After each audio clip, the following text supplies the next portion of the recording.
இந்த வெள்ளிக்கிழமை செப்டம்பர் மாதம் 5ஆம் தேதி இந்த காலையில இந்த வார்த்தை கேட்டுக்கொண்டிருக்கக்கூடிய உங்கள் ஒவ்வொருவரையும் ஏசு கிறிஸ்துவின் நாமத்தினாலே வாழ்த்துறோம். நீங்க ரொம்ப நல்லா இருப்பீங்க. ரொம்ப ரொம்ப நல்லா இருப்பீங்க. தேவனுடைய வளமான கரங்கள் இன்னைக்கு உங்களை அழகா நடத்த போகுது. நம்பிக்கையோடு முன்னோக்கி செல்லுங்கள். இன்னைக்கு இந்த காரியத்தை எப்படி நான் நிறைவேற்ற போறேன், என்னுடைய வாழ்க்கையில இன்னைக்கு ஒரு விஷயம் நடக்கணும்னு நான் நம்பிக்கையோடு இருக்கேன். அது வாய்க்குமா, ஜெயம் கிடைக்குமா, காரியம் எனக்கு நல்ல விதமா அமையுமா என்ற 1000 கேள்விகள் உங்கள் மனதில் எழும்பினால், இன்னைக்கு நம்பிக்கையோட ஆண்டவர் உங்களுக்காக எல்லாவற்றையும் வாய்க்க பண்ணுவார் என்ற நிச்சயத்தோடு ஆண்டவர் மேல நம்பிக்கை வைத்து முன்னோக்கி செல்லுங்கள்.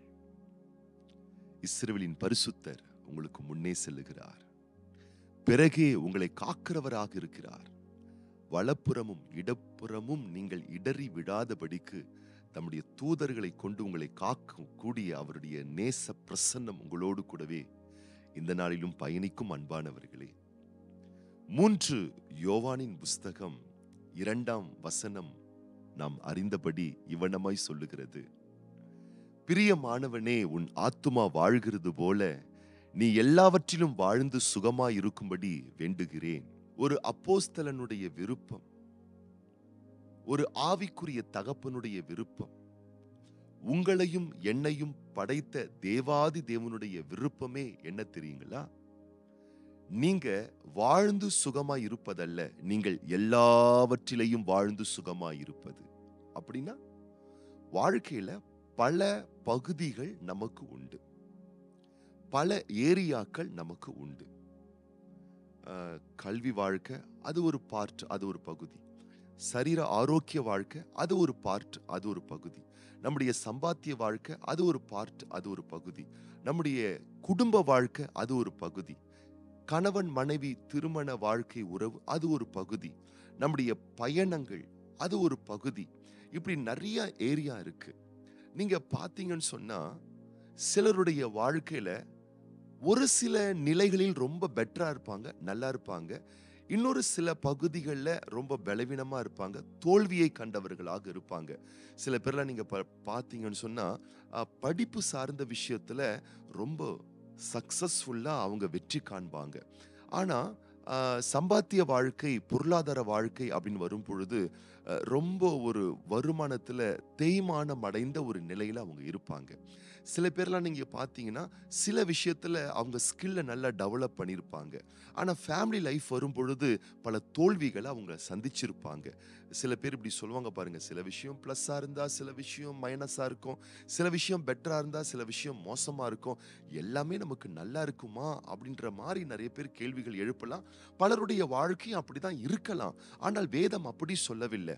உங்க லைஃப்ல எத்தனை பகுதிகள் இருக்கோ அதுல சில பகுதிகள் நல்லா நீங்க இருக்கக்கூடியதாகவும், சில பகுதிகள் நீங்கள் பாதிக்கப்பட்டதாகவும் இருக்கக்கூடிய விதத்துல ஆண்டவர் வைக்காம, எல்லா பகுதியிலையும் எல்லா ஏரியாவிலையும் நீங்க வாழ்ந்து சந்தோஷமா சுகமா நீங்க இருக்க வேண்டும் என்பதே தேவ விருப்பமா இருக்கிறது.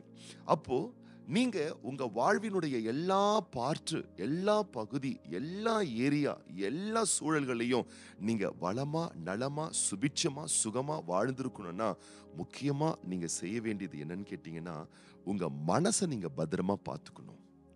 உங்க ஆத்துமாவை நீங்க நல்ல விதமா பார்த்துக்கணும்.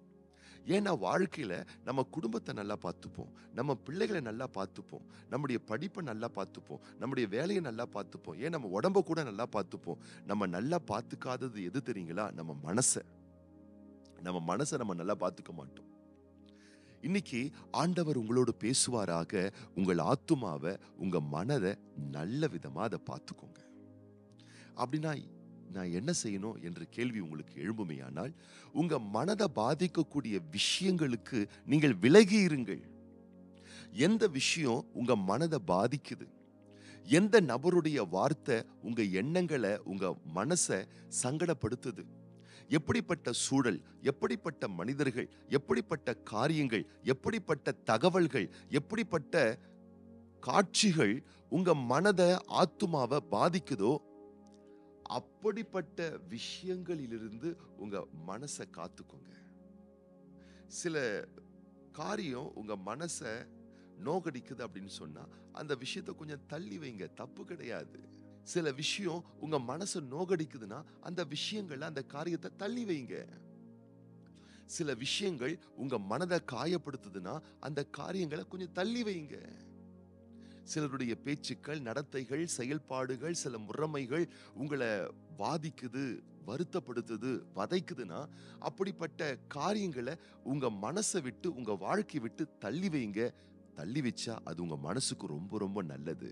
உங்களை சிதைத்துக் கொள்ளக்கூடிய, உங்களை வருத்தப்படுத்திக் கொள்ளக்கூடிய, உங்களை நோகடித்துக் கொள்ளக்கூடிய, உங்களை புண்படுத்திக் கொள்ளக்கூடிய எந்த விஷயத்திலையும் அதிக ஆர்வமாய் உள்ளே நுழையாதீர்கள்.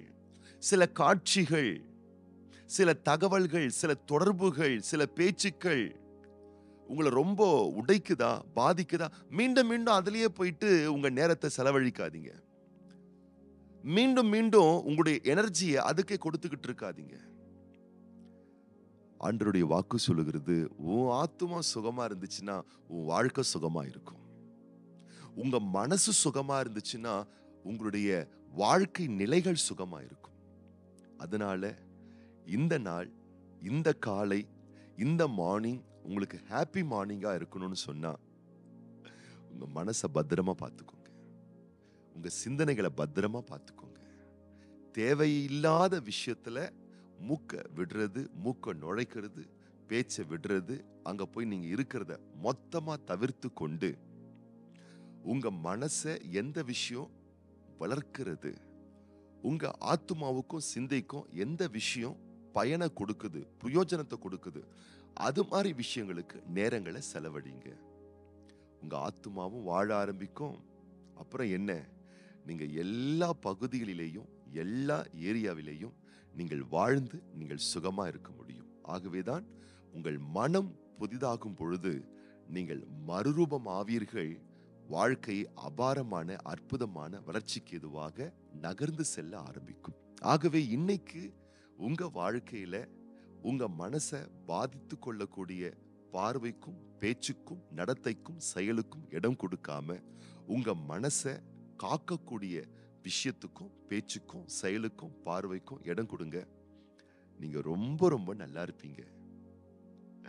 இன்னைக்கும் பிறந்த நாள் காணக்கூடிய அன்பு சகோதரி K Arokkiya Selvi, sister Kalaivani Prashanth, G ஜோனல் நிர்மல், எஸ்.பி. கவிநிலவன், அது போலவே இன்னைக்கு திருமண நாள் காணக்கூடிய brother S. Alex Pandian, sister Preethi தம்பதியார், brother M. Daniel Srinivasan, sister Kumudha தம்பதியார், brother T. Vinoth, sister V. Devi தம்பதியார். இவங்களுக்காக நம்ம விசேஷமா நம்ம ஜெபம் பண்ண போறோம். கண்களை மூடி நம்ம ஜெபம் பண்ணலாமா? பரலோக பிதாவே, இந்த வெள்ளிக்கிழமை செப்டம்பர் மாதம் 5ஆம் தேதி இந்த காலையிலே இந்த வார்த்தை கேட்டுக்கொண்டிருக்கக்கூடிய ஒவ்வொரு பிள்ளைகளையும் வலக்கரம் நீட்டி தொட்டு நிறுத்தாமே ஆசீர்வதிப்பீராக. தேவரீருடைய சிநேக கரம், பாசக்கரம், ஆசீர்வதிக்கப்பட்ட உத்தம கரம் உடைய பிள்ளைகளோடு கூடவே இருக்கட்டும். உம்முடைய பிள்ளைகளுடைய ஆத்துமா வாழ்வது போல முது பிள்ளைகள் எல்லா வகையிலும் எல்லாவற்றிலும் வாழ்ந்து சுகமாய் இருக்கும்படி தேவனே உம்முடைய நாமத்தின்படி, வார்த்தையின்படி, சத்தியத்தின்படி உம்முடைய பிள்ளைகளை மனதார வாழ்த்துறோம், ஆசீர்வதிக்கிறோம். தெய்வமே, உம்முடைய பிள்ளைகள் எல்லாவற்றிலும் வாழ்ந்து சுகமாய் இருக்க வேண்டுமே. ஆனால் அதற்கு அடிப்படை ஆத்துமா வாழணும், மனசு வாழணும். அது பாதிக்கப்பட்ட நிலையில் இருக்கக்கூடாது, அது பாதுகாக்கப்பட்ட நிலையில் இருக்க வேண்டும் என்ற சத்தியத்தை நாங்கள் கேட்டோமே. அந்த சத்திய வார்த்தையின்படி உம்முடைய பிள்ளைகள் தங்களுடைய மனதை, தங்களுடைய சிந்தனைகளை, தங்களுடைய நினைவுகளை, எண்ணங்களை சிதைக்கக்கூடிய, பாதிக்கக்கூடிய சூழல்களுக்கு உம்முடைய பிள்ளைகள் விலக்கி காத்து தங்களுடைய மனதை பக்குவப்படுத்துகிற, பரிசுத்தப்படுத்துகிற, பாதுகாத்து கொள்ளுகின்ற நலமான விஷயங்களுக்கு கவனத்தை செலுத்த நீர் உம்முடைய பிள்ளைகளுக்கு கிருபைகளை தருவீராக. இந்த வார்த்தை கேட்கிற இந்த காலையில் என்னோடு கூடவே ஜெபிக்கிற ஒவ்வொரு பிள்ளைகளுடைய ஆத்துமா வாழ்வது போல் எல்லா வகையிலும் எல்லாவற்றிலும் உடைய பிள்ளைகள் வாழ்ந்து வளமாய் நலமாய் சுகமாய் இருக்கும்படிக்கு தேவனே உம்முடைய வார்த்தையின்படி நாமத்தின்படி வாழ்த்தி நாங்கள் ஆசீர்வதிக்கிறோம் அப்பா. இன்றைக்கு பிறந்த நாட்கள் காண்கின்ற, திருமண நாட்கள் காண்கின்ற ஒவ்வொரு அன்பு சகோதர சகோதரிகளுக்காக நாங்கள் ஜெபிக்கின்றோம் ஐயா. ஆண்டுகளை, நாட்களை, வருடங்களை நன்மைகளால் முடிசூட்டுகிற தெய்வமே, அன்பான பிள்ளைகளுக்கு நீர் தந்திருக்கக்கூடிய நாட்களையும் ஆண்டுகளையும் வருடங்களையும் சகல ரகமான நன்மைகளால் முடிசூட்டி வாழ்நாளெல்லாம் உடைய பிள்ளைகள் களி கூர்ந்து மகிழ்ந்திருக்கும்படிக்கு தேவ ரகமான வளமான புதிய புதிய கிருபைகளை நீர் உடைய பிள்ளைகளுக்கு தந்து ஆசீர்வதிக்க வேண்டும் என ஆண்டவர் இயேசு கிறிஸ்துவின் ஆசீர்வதிக்கப்பட்ட நாமத்தினாலே ஜெபிக்கிறோம் எங்கள் நல்ல பிதாவே. ஆமேன், ஆமேன், ஆமேன். இன்னைக்கு நீங்க ரொம்ப ரொம்ப நல்லா இருப்பீங்க.